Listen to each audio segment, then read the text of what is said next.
Hello, welcome to my channel. In this video I'm going to talk to you about some issues related to experimental music inside the piano and how to approach to it properly. It is very common that when you approach the inside of a piano for the first time, you do it in a fearful way, expecting that you may do something that may be harmful for the instrument. It is very rare that that happens, but it could. And in this video I'm going to explain you some basics. As a guideline, I would say that you don't have to be afraid to try anything inside of an instrument if you take into consideration some aspects, some important aspects. So there are a number of people that have approached me, asking me questions related to, is it possible that I break a string if I do certain things like inserting objects between the strings? It is very strange, very rare. I have never experienced that. Never in my life I broke a string while preparing the piano with metallic objects inside of the strings. And I have never heard that it happened to anybody. But of course it has happened to me that I broke a string during a concert playing traditional piano music, Liszt or Chopin or whatever.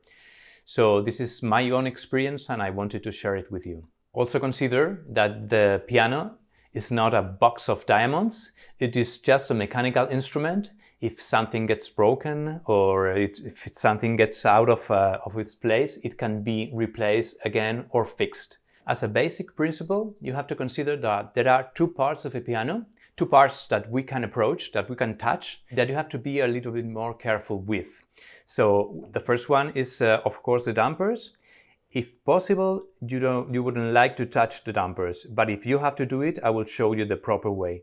So if you can avoid touching the dampers or doing anything on the dampers, just avoid it. And the second part is the soundboard of the instrument. The wood that covers all the bottom of the strings. Sometimes composers ask to hit the soundboard because it has a very powerful and resonant sound. You can do it with your finger because it's very soft. You can do it, if you don't do it so hard, it doesn't damage at all. So if you hit the soundboard, just do it softly.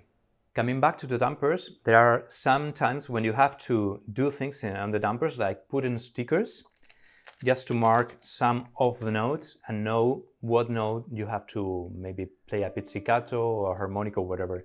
So there are some times that you have to use stickers.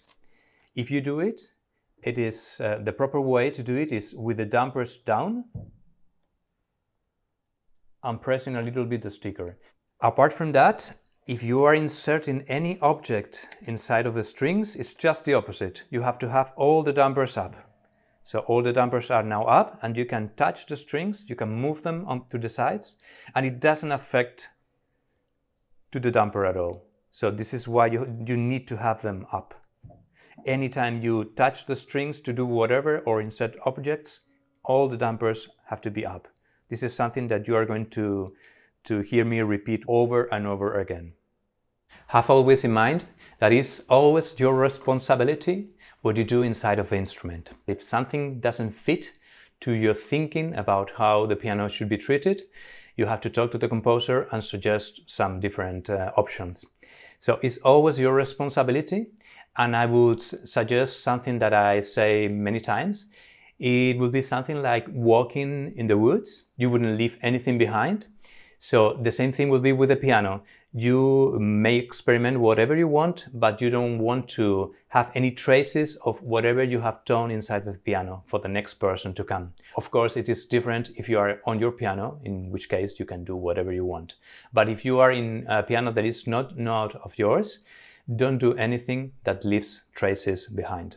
I hope this video has been of value for you.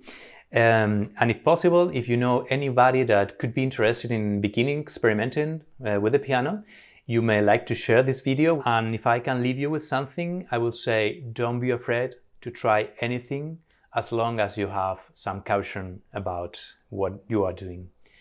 I hope you have enjoyed it. I'll see you in the next video. Many thanks.